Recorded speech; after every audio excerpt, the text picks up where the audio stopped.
I took the job at Indiana Wesleyan 6 years ago.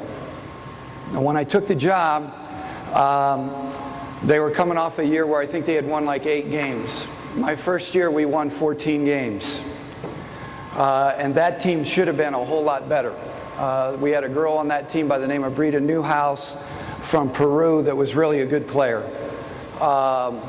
And if I had any idea about how to coach women, we would have been better. I didn't. I screwed that team up big time. I was told when I took the job, come in and coach just like you would coach guys. Well, I had taken over out in New York, a small Christian college out there by the name of Houghton, which is a bad job, a hard place to be. Went out there, and we got it turned around eventually. It took us some time, but you know, I was coaching guys, and you coach guys differently. And I came into Indiana Wesleyan and coached that first team like I would coach guys, and it was a mess. I think we must have went through, I don't know how many boxes of tissue in the first 6 months. I don't think there was a practice in the first 6 months where I didn't have 2 or 3 of the kids in tears. And I took a step back and I said, you know what, if I'm going to do this, if this is what you're calling me to do, Lord, then I have to learn how to do this and do this better. Because I'm not in this to make people cry. I'm not in this to screw up young ladies. I'm in this to try to help kids grow and learn and have the same kind of experience that I had under Coach Patterson.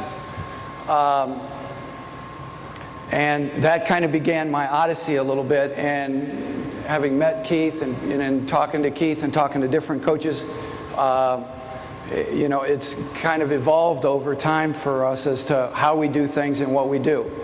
I'm not sure what we do necessarily is the only way to do it. I know it's not, but it's the way that we have found at Indiana Wesleyan to be successful for us. I'm going to read a quote from Coach Wooden. Initially, I defined team spirit as a willingness to sacrifice personal interest or glory for the welfare of all. But there was something in the definition that bothered me, something not quite right. Nevertheless, I left the description in place for several years. Then one morning at breakfast, I read a newspaper story about a particular individual who repeatedly demonstrated an eagerness to do some activity that he was involved in. While I don't recall what that activity was, I recognized immediately what I had been unknowingly searching for. When it came to team spirit, willingness was not enough. Eagerness was the exact description of what I sought in myself and in those I coached. A willingness to be selfless suggests a begrudging aspect of doing what is required for the team. I wanted each player to be eager to sacrifice personal interest for the good of the group. To me, there is all the difference in the world between willingness and eagerness. Thus, I changed that single word in the definition. And he's talking about team spirit in his Pyramid of Success. One of the books that I read in the last year was Coach Wooden's book that's out now on leadership. And it really takes the Pyramid of Success, if you've looked at that at all, it really takes it and breaks it down and really gives you some strong definitions for his Pyramid of Success. Again, through my relationship with Coach Patterson is a very big Coach Wooden guy. And so I read just about anything and everything that Coach Wooden has. And it's timeless, it works. That concept right there, eagerness versus willingness, was something that when I first took the job at Wesleyan, my kids weren't eager to get to practice. It wasn't a highlight in their day. And so we had to look at things differently. When I came in, we would stretch and we'd do things. It was very regimented and it was very boom, boom, boom. Now, if you come and watch us practice, and some of you have, when you come in, I'm sure Scott and Steve Witorsky from Goshen is here and Scott Bloom from Grace is here. They're coaches in our conference. Our conference is very good. You want to watch somebody who knows how to get people to execute in a half-court offense, go watch Goshen's women play. They are very, very well-coached, very disciplined to the little things. But when you come in and watch us practice, you're going to go, what the heck is going on? We'll have country western music playing to start practice, okay? All my girls like country western music. They come in. I learned a valuable lesson my first couple years. I got really angry at the beginning of practice because they're sitting around in the stretching and they're laughing and giggling and doing all this stuff, and I wanted them to be serious and stretch. What I found out coaching women is that they have a real need to connect with each other after their day, the school day that they've had. So the first 10 minutes is theirs. Our trainer will come out and help them with the stretches, that kind of thing. But that music's on. It could be Kenny Chesney. It could be, I've learned all of them now. They bring the stuff in, and they're stretching to Kenny Chesney or whoever, all right? Coach Campbell knows this. He could come up. He probably could tell you more about our team because his daughter plays for us. Last year we were really quiet. We didn't have a team that was real. And you could see last night there's not a lot of talking. One of the things I told them, we haven't started practice yet or done anything. We've been doing conditioning and lifting and that kind of thing. I told them in the hallway before they left to go home, one of the things that we're really going to have to work on defense is we got to communicate better. You guys didn't really talk very much or very specific when Coach was working with them. But we were a quiet group, and I used to leave the music on. Halfway through practice, we may still have that music on because it forced them to talk to each other and to talk to each other at a level where they had to force to be heard. So I've tried to adjust and do some things like that. I came up with this, and I'm not going to read everything to you, but I came up with this mission statement. It's in the packet there. Coach Patterson has, again, kind of focused my attention. We have a mission statement for our program. We have core values that we've set with our team. We have a vision statement for our program, and it kind of points us in the direction we want to go. Our mission statement says this: Indiana Wesleyan University women's basketball always believes. This is the foundation of what we hope to achieve in our program. These words are deep, powerful, and inspiring. They accurately express what the university and our basketball team are all about. These words immediately conjure up thoughts of teams that are committed to the power and belief in God, a belief in team, a belief in the process, which for us the process is the pursuit of excellence, belief in the power of perseverance, the power of positive thinking, and last but not least, the power of one doing his or her best. They elicit a never give in and never give up attitude. They paint a picture of a team that is committed to something far greater than oneself. They are a reality because of the constant decision of each player and coach and the collective team to continually keep going despite the situation. These words, always believe, defy the score of a game, the amount of time left on the clock, the supposed superiority of an opponent. They defy bad calls, sickness, injuries, fatigue, and they defy what others might say and think. Indiana Wesleyan University women's basketball always believes means all these things, but this statement goes deeper. It is the statement about our team, but without knowing why we believe, one will never know the depth and the power and the purpose that is encompassed in this statement. We do not want this just to be a slogan or just words. We want it to be who we are. We believe for three main reasons. We believe because God believed in each one of us long before we had any idea of His plan for our life. 2, we believe because of the commitment we've made to Lady Wildcat basketball. You have to be committed to something in order to really believe in it. Our commitment is a year-round commitment.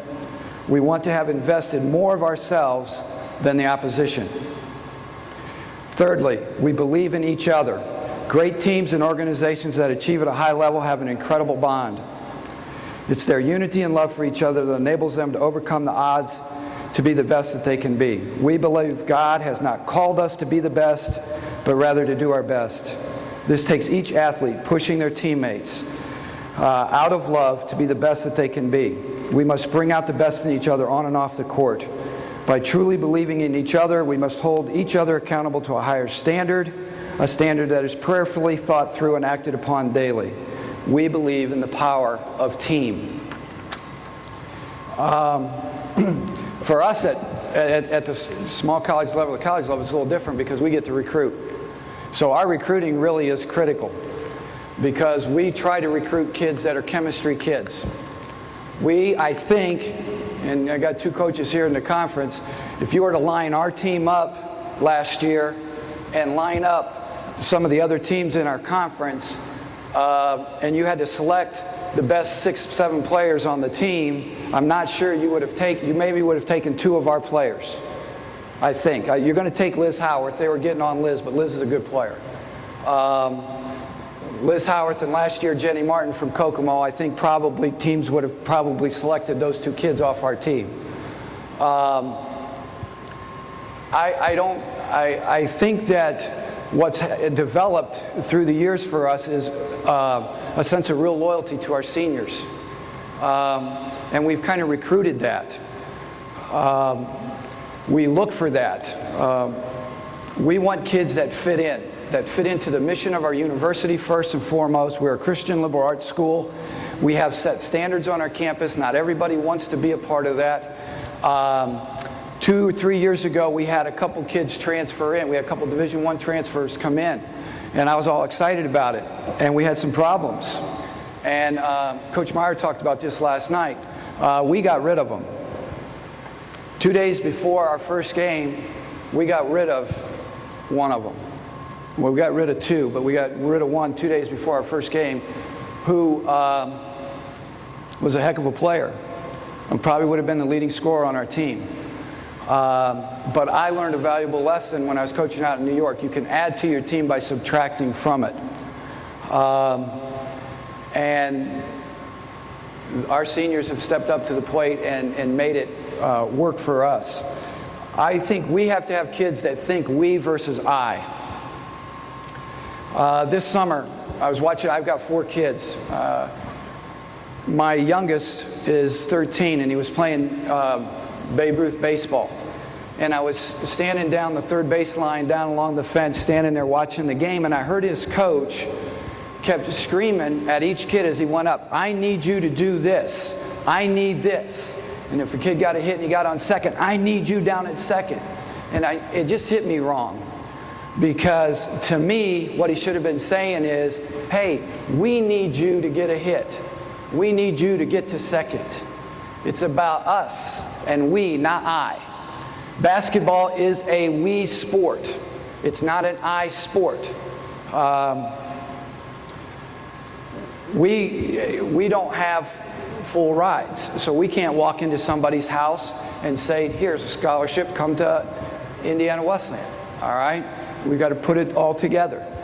And you'll have parents, and I'm sure the coaches that are here, that are college coaches, have the similar experience, but you'll have parents that'll come in and they'll say, well, you know, she should be getting this much money, da-da-da-da-da, and I have to say, well, you know what? With what we have to give, unless your daughter can inbound the ball to herself, dribble it up the floor against full court pressure, break that press, take it down, score, come back and defend all 5 positions, we can't do that, all right? So you're going to have to, and the kids today are geared that way. Coach talked about the culture kind of being selfish, and it's probably not different, a lot different than when I was growing up, but I think in some ways it's different because I think parents kind of promote it more. This is a key point, I think, and I learned this from Coach Patterson. As coaches, one of our biggest responsibilities and challenges is to be observers of behavior. If you want to build good team chemistry, you got to understand who your team is, what each of those girls is about, or guys is about. For me, that starts in the home visit. It starts right when we start doing recruiting. How does that athlete treat his or her parents? How do they treat their sibling?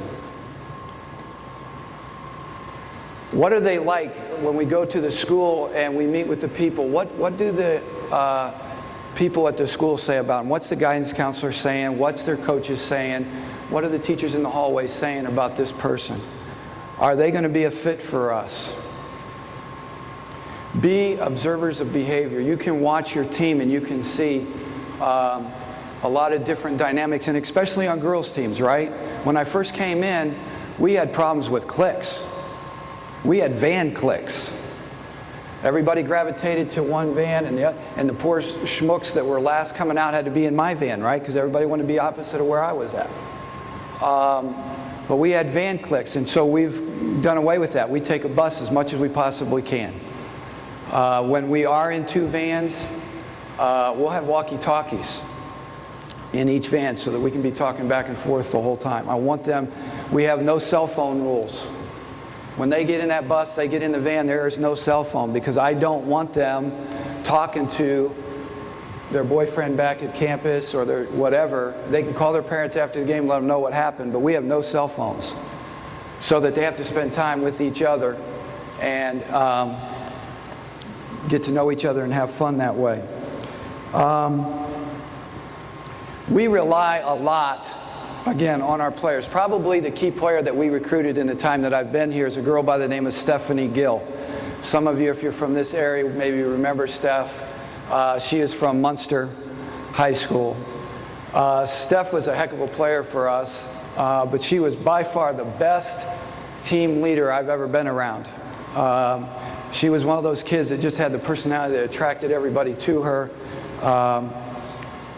We don't name captains. I don't believe in naming captains. We try to develop leaders. We don't automatically believe that a senior is going to be the leader. We try to develop qualities in those kids.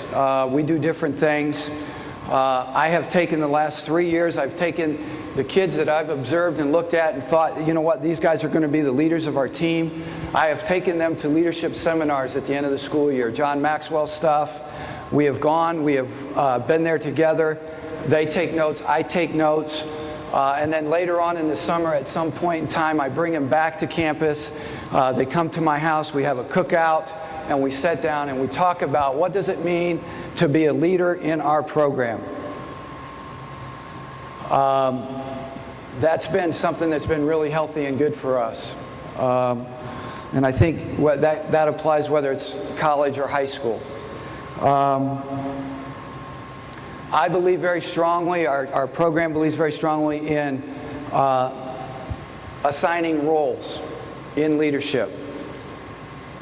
We're not getting the kid that's just, I mean, Steph Gill was an exception. She was a kid that could lead, but she also had good people around her. In that class, we had, I would say that Stephanie Gill was the very best leader that we've had since I've been there. We had Amy Owsley, or Amy Ott. She got married in the middle of the season, her senior year. Amy was an incredibly competitive person, maybe the most competitive kid we've had in our program. And then we had a girl by the name of Kristen Witten, who didn't get to play a whole lot, but who was probably the best teammate anybody could have. And they played their roles very well. I'm a firm believer in who controls the locker room controls the team.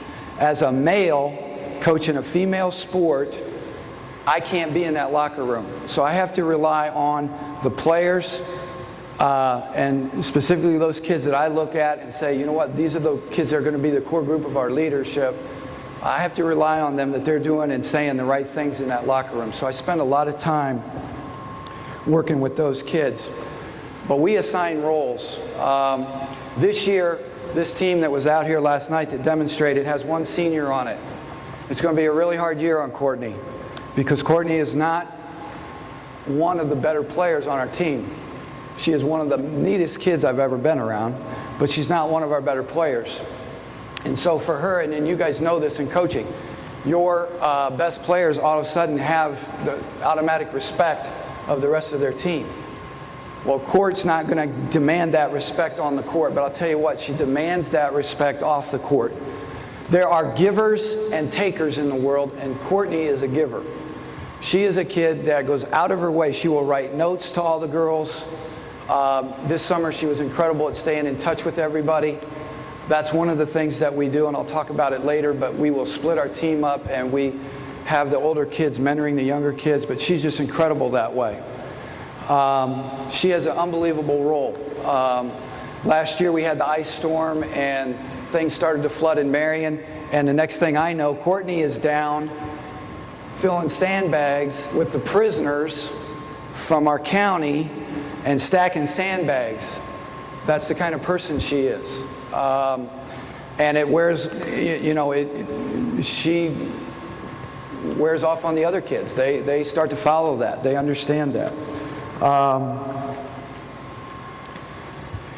The best teams that we've had, we went, I don't even know what, we were 14-17 my first year. My second year, we won 9 games. But I knew we were getting better because we were closing the gap on people. My third year, we went 29-8. Fourth year, we were 29-8. Fifth year, 29-8. And last year, we were 33-3. We have had, in those years where we made the transition, we've had unbelievable kids that have taken over. I haven't had to say a whole lot. If you were to ask me what our record is during the course of the season, most of the time I cannot tell you what that is. We keep track of wins and losses in practice. Now I can tell you that. And I can tell you that in the last 4 years we have lost 8 practices where we just came in and gave that practice away. At the end of practice, I'll go in the locker room. I have 51% of the vote. I'll go in the locker room and I'll ask the players, did we win this or didn't we? They may think they did, and I may have to say, no, I'm not sure. Let's talk about this one this time, because I want them to be realistic. I want them to understand what a good practice was. But I think that's where we've made progress. Those kids in there, and the thing that normally happens when we go in that locker room, if it wasn't a good practice, I don't have to say much, because the core of our leadership group, whether it's a junior or senior, whatever, stands up and will say, no, that wasn't the kind of practice that a Lady Wildcat basketball team ought to have. We didn't win that one, guys. We got to come back tomorrow and we got to do that one better.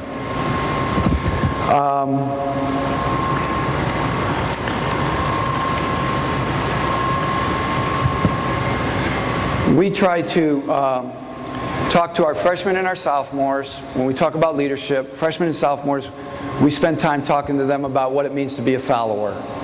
How to be a good follower, not in the negative sense of the word, but a good follower.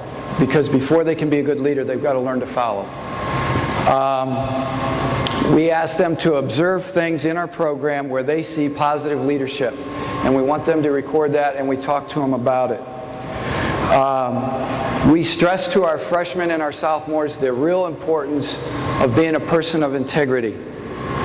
Your yes is your yes, and your no is your no. And we really try to stress that in the beginning stages of the program. We also ask them to discuss, to write down and think through things like, what are the obstacles of the leadership that you've seen here? What are things that were good or bad? Juniors, we talk about supporting the seniors. What does it mean to be a support group to the seniors? Now, this junior class is talented. And they're going to be they're part of the core group of our leadership now because we have one senior. And then with our seniors, we talk about being a torchbearer leader. A torchbearer is the guy that goes into the cave when it's pitch black and has no idea where he's going. And they've got to take the torch and lead the troops. They have to light the path. And that's kind of the progression that we use with them that way. We try to give the kids a lot of ownership in our program. When I first came in there, I was, like I said, it was bad. Everybody got the same kind of shoes. I'm from the old school. You know, I was saying, hey, you got to wear socks so we can see them. You're a basketball player. You know, you're not at the beach. So I did things like that, and they dug their heels in, and we were fighting over dumb stuff. And again, I think it's probably my maturity or whatever. Now, I'm not going to fight that battle. There's other battles I will fight, but that's not one of them. So right now, if you look out there and you see somebody with, like, you know, our 2 freshmen were sitting over there. Whitney had her socks pulled up high. I don't care. There would have been a thing in the past where I would have said, no, either socks are up or socks are down. Everybody's going to be alike. but I don't do that anymore. If she wants to wear them high, that's fine. I'm not going to fight that battle. Our shoes, and if there's a number of women's coaches in here, one of the things I learned right away, shoes are a pain in the rear because no female's foot seems to be identical. So we don't get everybody the same shoe. We've worked out a deal with a guy in Marion, and I let them go down and they pick out the shoe they want. We've had kids wear Jordans, AND1s, Adidas, Nike. All I ask is that they're red and gray or white and gray, but in our school colors. But I give them that decision. Our uniforms, our practice gear, everything is designed by our players. We just got new uniforms for this year in warm-ups. The players came in, we had the reps come in, they bring the computer in, and I let our players design our uniforms. That's another way that we give them some ownership in what we do. The core values, and they're in the handout, you can pick up one of those, but I came up with the core values, and I talked to our kids about the core values. They have input into those core values, but they don't get to, that's one that's non-negotiable. Those values are the things that I'm gonna put together and we're gonna look at, and they can maybe have some input, but I'm gonna have the final say. And these are not in any particular order, but these are our core values. These are the things that we talked about and we came up with. Team first. Don't do anything that hurts the team. Pursuit of excellence. That's our preparation, our commitment to the process. We talk a lot about that, being committed to the process of becoming whatever it is God wants us to become through this experience. Servanthood. Put teammates above yourself. Work ethic, again, being committed to the process. Win practice. Being a person of integrity. Discipline, again, focus on the process and keep going back to the process. Mental toughness. I want them to be genuine in love. Love for the game, love for their teammates, love for the school. I want them to be genuine. I want them to be real people. I don't want them to be fake. And I think this group may be the best when it comes to that. We want to be one of the best conditioned teams in our conference and maybe in the NAIA. And then we want to see spiritual growth and maturity take place. Those are our core values, and the kids have helped me come up with those. They have input, but I make the final decision on that. When we talk about all of that, I'll have our players, and I really like this. It's worked for us. If you have leaders, you have kids on your team that you think are going to be your leaders, have them write what they see their role as a leader on the team being. Have them write it to you. This summer, I've got 5 juniors and 1 senior, and so I had all 6 of them. Well, it became very apparent. 2 of them, Stephanie Culp, a kid that played for Coach Richards at Heritage Christian, and Sarah McGill, who's from Delta High School, said, Coach, well, they said it individually. They said, Coach, I don't see myself fitting into that role at all. I don't want to be considered in that way. I will give you everything I've got on the court, all that kind of stuff, but I don't see myself fitting into that role. My point guard said, hey, on the floor, I want to be the person. Okay?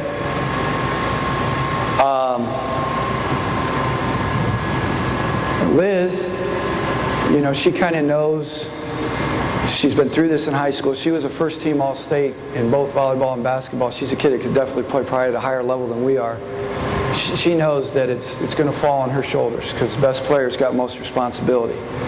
But she had some interesting things to say. It was interesting to read where she saw herself and how she saw herself fitting in. But the one thing that she really wanted to be on this team was the spiritual leader, which is really good. So have the kids write it out, and so you can see where where they see themselves fitting in. And the other thing that we've done, and I really like it, we have our players mentor players. It started back when it really got good when Steph Gill was there. I had Stephanie Gill. I said, Steph, your job is to mentor, disciple Jenny Martin. Anytime you're in the gym, you're coming in the gym to shoot on your own, do whatever, because Steph Gill had incredible work ethic. I said, when you come in to shoot extra, when you're in there doing stuff, I want you discipling Jenny on what that means. I want you to bring her in with you. I want her to be a part of that. You spend time with her. You help her understand what this is about. Last year, I went to Jenny and I said, Jenny, I want you to get with Brooke Amstutz. And I said, you disciple Brooke. Okay? And it's amazing how that has developed for us. Jenny was a kid that was a gym rat. She was one of the best three-point shooters, I think, in our conference. I don't think I'm overstating that. And during the summer, Jenny would shoot someplace, she'd shoot 2,000 threes a week. And she would hit somewhere between 67 and 70%. Brooke did that this summer, and she shot from 71% to 77% each week. Now, she didn't raise her hand when they asked who was one of our best three-point shooters, but she's going to be one of our best three-point shooters. She's a kid that can really shoot it. But having them mentor each other and discipleship each other that way. Probably why Coach Freeman asked me to do this. Communication is big. Communication out of season and in season. I do summer letters. And again, I want to bring Coach Campbell up and he could say, well, Kat thinks those are stupid. I don't know how the girls look at them. I spend a lot of time doing it. I know that. And I try to come up with a different theme for each week. I put it on a different color of paper so that they know. They got their paper, this year was red. And I think last summer I did it in red too. But it's not on any stationery. I come up with a stationery. We put different quotes on the stationery so that every week they're getting something. It's not an email. It's an actual letter so they can keep it. They can stick it someplace where they can see it.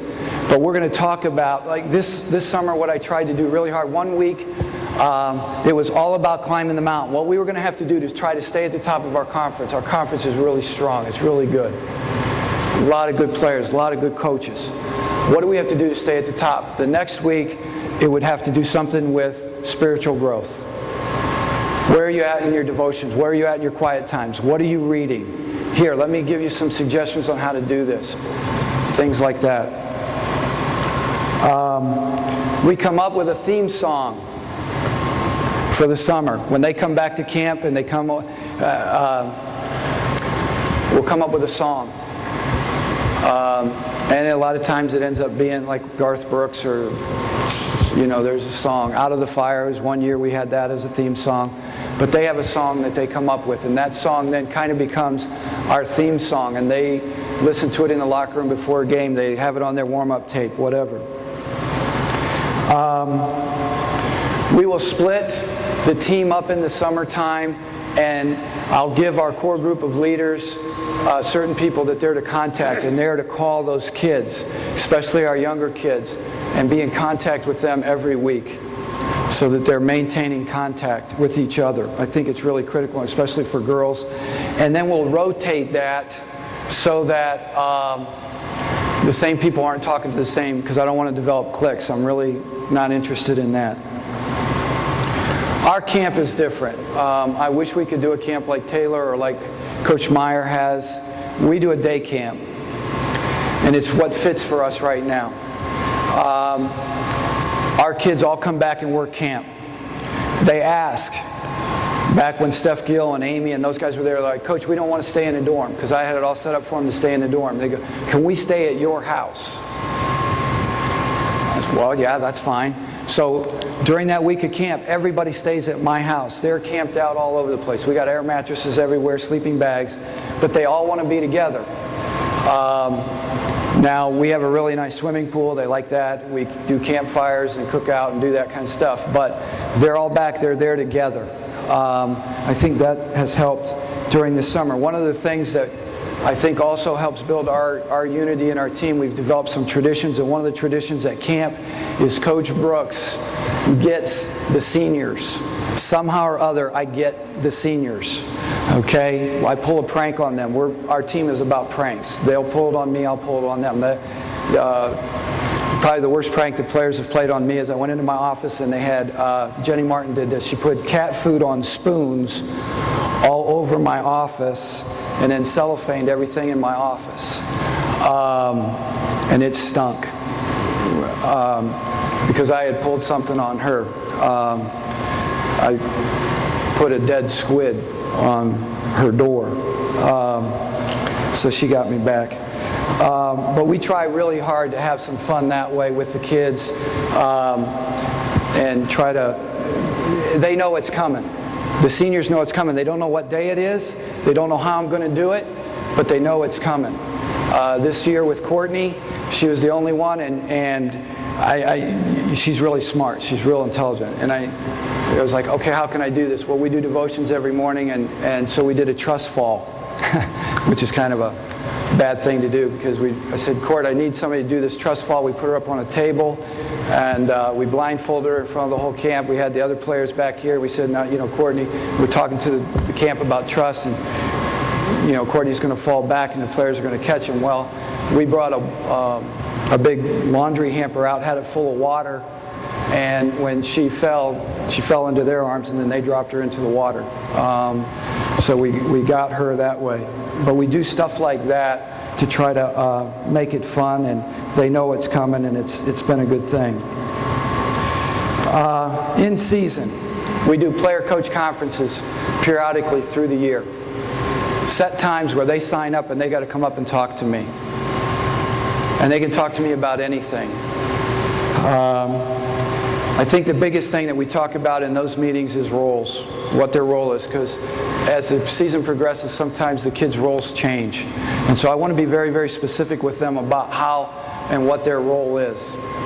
As a high school player, I was a point guard, and I was always looking over my shoulder. I was always afraid of what Coach was thinking. Coach Patterson taught me so many different things, but one of the things that he taught me was, he was a very good communicator. He's a tremendous communicator. And you can almost tell, if you watch his teams play, if a kid's been struggling and all of a sudden he comes out and he has a really good game, chances are he's been up to Coach in his office and he's talked to him. And Coach has been able to help him get to the next level. He's told him what he needed to do. And we try to do that same thing. When I was in New York, one of the things that I did, the guy that's the head football coach out at BYU, I listened to a tape and he talked about putting a player council together. And I thought, if it works for football, it can work for basketball. We put a player council together. We had a kid from each class, and I met him for lunch. And I asked him, how are practices? Are they too hard? Are they too easy? Whatever. But I get their input. We've kind of carried through on that. We haven't really had a name for it at Indiana Wesleyan, but I will meet the kids in the cafeteria and we'll talk about how they see things go and practice, that kind of thing. Their notebooks. They have an option in their notebook to journal. Girls like to journal. So they can journal anything they want. They can call me the dumbest thing in the world if they want. They know that. And it's their option. I will spot check those journals. One of the things I do, again, it's being observant of behavior. If I see one of the kids struggling, I may go in and check their journal, check their notebook, and see what they're saying about how practice is going for them, what struggles they're going through. And then maybe I'll saddle up next to them, or I'll time it up just right. I have everybody's schedule, and I'll accidentally run into them in the cafeteria, and we'll go eat lunch, and I can talk to her without it being a set meeting and where she puts her guard up, and we can talk and hopefully make a difference that way. Another thing that we do, and I really believe in this, I don't know how it would work for guys, but I know it works for girls. We have what we call encouragement envelopes that are on each kid's locker. Teammate to teammate, those kids can write notes to each other. They know, your players know who's struggling and what they're struggling with. And so we have these envelopes on there, and we have paper in the locker room, and it's amazing. When I first did, I got, I don't know how this is going to work. And I walk in there, and those envelopes are full. They're stuffed full of notes from each other, where they try to encourage each other. The other thing that we've done, like I said, we're a Christian liberal arts institution, we have a prayer notebook in our locker room. As you first come in the door, it's right there. The kids can sit down and write down. Every kid's different. Some kids are going to be a whole lot more open with what they're struggling with. Others are going to be a lot more private about it. But they can write down in this prayer notebook their struggles. And so they go in. Our team reads that, they know, and so they're praying for each other, and they get connected that way. I really believe the team, it's, you know, you hear the slogan, the team, or the family that prays together stays together. I think the team that prays together stays together. And so we will spend time in prayer. That's been a big thing. If we have a 5:30 practice, we'll have a 4:30 meeting, whatever. And there have been times when I've walked into those meetings and I've had videotape to watch or whatever, and I've thrown that all out the door because when I walked in, I sensed that this team, what they needed was to pray with each other. And I've gone in there and allowed them to share concerns, whatever. Somebody starts crying, somebody at home is struggling with health issues or whatever, and we'll circle up and we'll pray. And that whole meeting is spent praying for different people on the team. Another thing that I think that's helped our chemistry and our unity is what I would call shared suffering. And I learned this from Coach. The process of conditioning. Conditioning is hard. Nobody likes to do it. Our kids get up early in the morning. Yesterday they were up at 5:30 doing what we do. And then came in here last night. Our whole thing in conditioning is we don't want them to compare themselves with anybody else. We want them to learn to compete. Don't compare, compete. Learn to compete with yourself. Again, it goes back to the premise of we don't believe God's called us to be the very best. He's calling us to do our best. So learn to do your best. We try to keep as competitive an atmosphere as possible in practice. It may not sound like it, but we do. We struggled with that initially. When I first took the job, it was really hard because, like I said, I got on the kids and it was a real intense kind of a deal and they didn't respond very well to it. I read Anson Doran's book. Well, he's got a bunch of them out there. Anson Doran is the head soccer coach at the University of North Carolina, and he's coached both male and female. And one of the things that he touched on one of his books was stat practice. He watched Dean Smith do this. Stat practice, you don't have to say a whole lot to your players then. Stat it, the statistics that you think are important. For me, turnovers is important. For whatever reason, that's a pet peeve. Then just take the list and stick it in the locker room. Okay, here was the person that had the fewest turnovers for the day. Here's the person that had the most. I guarantee you, at least on our team, most of our kids are carrying 3-point, well, we don't have anybody below a 3-point. Most of our kids are 3.5 and above. There, when they check the grade on the door from the test, they're not looking at the bottom to see if they're at the bottom. They're looking up here at the top. And so when they go in there and they see, geez, oh Pete, you know, I had 15 turnovers in practice today and everything that we were doing. It probably wouldn't be that much, but you know, I had 8 turnovers and I'm at the bottom of the list. That helps motivate them in practice without me having to get in their face and say, hey, you know what, you got to do better than that. But I think it's brought our team together a little bit. We have what we call a go line in our locker room. There's a line before they walk out to go. And it's there really for practice more than anything else. That line, girls are not real good at this. Okay, when I was coaching on the guys' side, Scott and I could be mad at each other. He may have been dating my girlfriend, whatever, but we can be ticked at each other and we can still go out and play to win. Girls can't. They're going to hold that grudge. They're going to be ticked. They're not going to talk to them. And they're going to get over here and they're going to grab 2 or 3 other kids and pull them with them. And so now we've got a split team. So what we talk about is you can't go past that line unless mentally you are ready to leave all the garbage behind and go out and focus on this today. Again, we keep track of wins and losses in practice. During games, the kids that don't start, and our kids have been really, really good at this, they will coach their position. they're watching the kid that's in their position, and they're watching what's happening. They're looking for tendencies, okay? Kristen Witten could write a book on Tracy when she played at Grace, because Kristen was watching our point guard try to guard her, and Kristen would, at timeouts, she'd have more to say to her than I would, okay? It keeps them involved in the game. It gives them a role, and it's helpful, okay? One of the things that our team has said, it's a dumb thing, but they said it, a goal is, and on our bus, it's the biggest cheer that we get after a game. One of the kids will stand up and say, the referees came over tonight and told our bench to sit down 3 times. Okay? Because our bench, we want our bench to be in the game. And so that's a goal.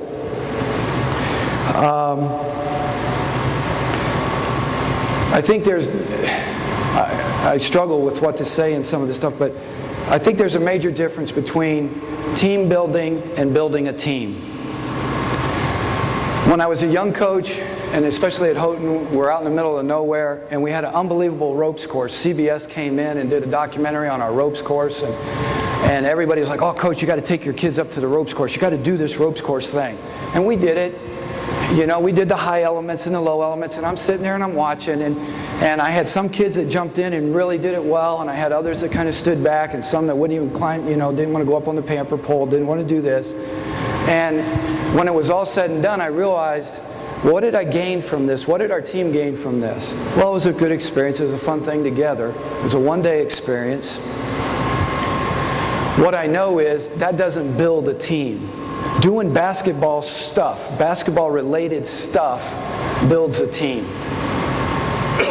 And I think that's really important, that you don't lose sight of that. I think what you want to do is build a team. Don't confuse going to ropes courses and having campfires and all of that kind of stuff as building a team. That may be some team-building things in there, but it's not really building your team. The last thing I would say, and this is Coach Wooden and Coach Patterson, love is the greatest motivator. Building a true team takes time. It only takes one kid to destroy what you've worked so hard to build. Only one.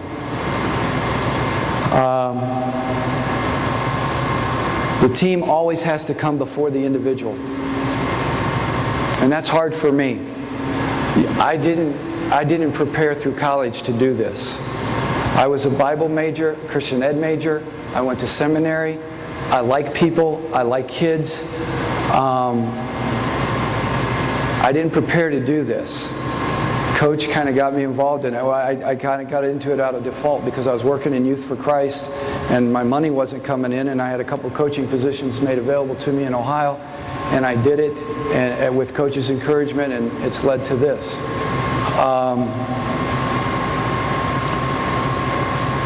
I struggle because I want to help kids, and I think all of us do. And so, but there is a real fine line there. You always got to remember to keep the team first. Coach talked about this. Every year, the team, there's a puzzle you got to put together on your team, and you got to pull those pieces apart and look. For us, we had a real blow thrown at us 4 weeks ago. One of our best freshman recruits was diagnosed with leukemia. Brienne Miller from Huntington North. She was a North-South All-Star here in the state. She was a top 20 kid. And she can't play. She's a good player, and she was a kid that she was a big piece of the puzzle that we were looking at. And it's amazing. I thought, how is this going to impact our team? It's unbelievable. If you go into CaringBridge.com or whatever, and you look up Brienne Miller, go in there and look, and you'll see Katie Hinkle, Kat Spittler, Kat Campbell.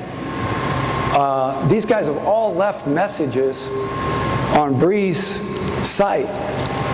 And Bree has brought our team together in a way that I could never do it.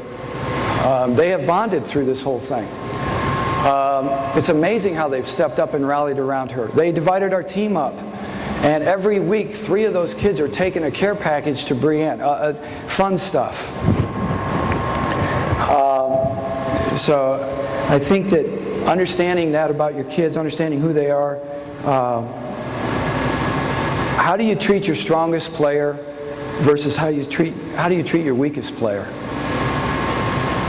I know from having played that the first coach that I played for, where everybody was treated the same, was for Coach Patterson. When I first went to Taylor, Coach Odell, our best players, the sporting goods rep happened to leave shoes in their size, and the rest of us had to buy our shoes. Coach came in, we all wore Converse. We all wore the same stuff. I mean, he treated us the same.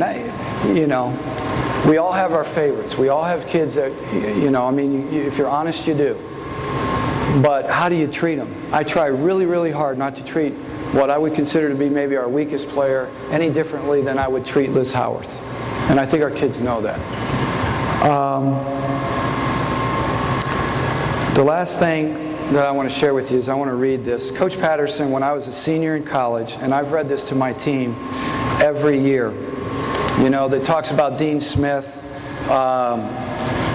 When he was coaching at North Carolina, he used to read the Giving Tree to his team all the time. Well, Coach Patterson, when I was a senior, gave our whole team a book, which is something that I try to do with our kids, is keep books in their hands. But he gave us this book called We Really Do Need Each Other by Reuben Welch. And I want to read this as I close. At school a few years ago, there was a summer school course in group and interpersonal relations. About a dozen people took the class, and at the end of it, they decided they wanted to do something together. It's kind of a closing to the class, you know. They had come to know each other and to share each other and to really be personal to each other and to break down walls and so forth. So they decided to get together and take a hike up Henniger Flats. Now, Henniger Flats is about 3 miles up the side of the mountain and behind the campus, and it takes about an hour and a half for anyone to make the hike. So they set the day. They made the sandwiches, the chocolate, the cold drinks, and got the backpacks ready. And they all gathered up for the safari, and they started up the mountain together. But it wasn't long until the strong, stalwart ones were up front, and the other ones were in the back, and in the middle, and in the way back, at the end of the line, was a girl named Jane, who was, you might say, out of shape. At the front was Don, a big, strong former paratrooper, and he and some others. The strong ones were up in front, and the weak ones were in the back, and in the way back was Jane. And Don said, I think it was he who told me the story, he looked back a couple of switchbacks and saw Jane, and the Lord told him that he had just better go back and walk with her. That's kind of hard on him because he has a need to be first. But he went down, and the people in the level above called down, come on up, it's great up here. And Jane yelled, I don't think I can make it. And they hollered, yeah, you can. And every time they called to her, down went her sense of self-worth, and down went her sense of value. I can't make it. Oh, yeah, you can. Come on. So the strong went ahead, and the weak hung behind. And here was Jane. And she never made it to the top. Now look what you have. You have a group. We know each other. We like each other. We want to do this together. We want to go to Henniger Flats together. But before long, you've divided the strong and the weak, and the haves and the have-nots, and the ables and the unables, so that what started out as a group is now as a fragmented collection. And so the strong say, you can do it. And the weak say, no, I can't. And so the strong say, try harder, which is a big help.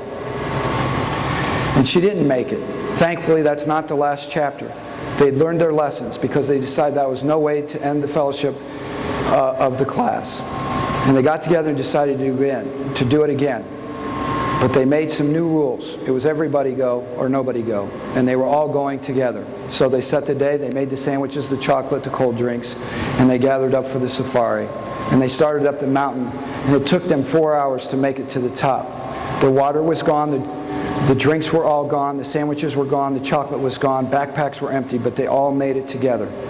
Let me share with you the thing that this little life parable has been saying to me. We got to go together. Christian fellowship is no place to get in or get out. It's get in, get in. If you need to slow down, you slow down. That's why it's good for us to read Scripture and sing hymns together. The slow folks have to speed up, the fast folks have to slow down, and we have to do it together. I think that's team. At least I hope it's our team. We are going to do this thing together. We are going to work at it.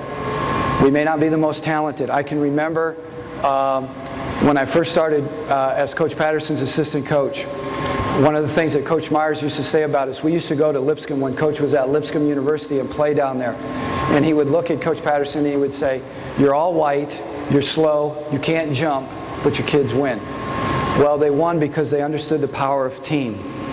I hope that people look at our team the same way, say, you know what, they're not big, they're not, maybe as skilled, but because they believe in each other, because they have that bond together, we can overcome odds. 2 years ago in the national tournament, we came out and we played terrible. We scored 13 points at halftime against Shawnee State out of Ohio. Went into the locker room. Now I knew it wasn't totally out of the realm of possibility because we held them to 30 points in the half, and they were scoring a lot more than that in the regular season. Went into the locker room. I looked at our kids and I told our assistant coaches, I said, we're going to be okay, we're going to win this game. And they looked at me like I was nuts. And I was reading Stephanie Gill, Amy Ott, and Kristen Witt. And I was reading how our other kids were responding to them. There was no way that that group was going to allow Steph and Amy and Kristen to go out with an embarrassing loss. We came out in the second half, put some stops together and some runs together. We ended up winning the game. I think it was 52-54 or something like that. We ended up coming back and beating them. And afterwards, everybody was like, "What did you say to him at halftime?" And I said, you know what, I didn't say much at all. I just said, let's stay positive. We got to keep working. Let's run our stuff, play to win. And I said the key to this whole thing was they didn't want to let those seniors down. And I think there's power in that. There's chemistry in that. Last year, we went undefeated in our conference. I have no idea how, but I think it had to do with the fact that our kids really pulled for each other. Yeah, there's some talent there. We have we call it the Liz factor, but they really pulled together, and it was an enjoyable experience for me. If you have any questions about anything, our mission statement, the core values, and some other things are in that handout. You're free to take it. If you ever want to come watch us practice, except for Scott and Steve, you guys, anybody's welcome to come to our practices too. We are only 10 miles apart from Taylor, and if we work it out right, you could come watch us practice and watch Taylor practice. It's well worth your time. Thank you very much.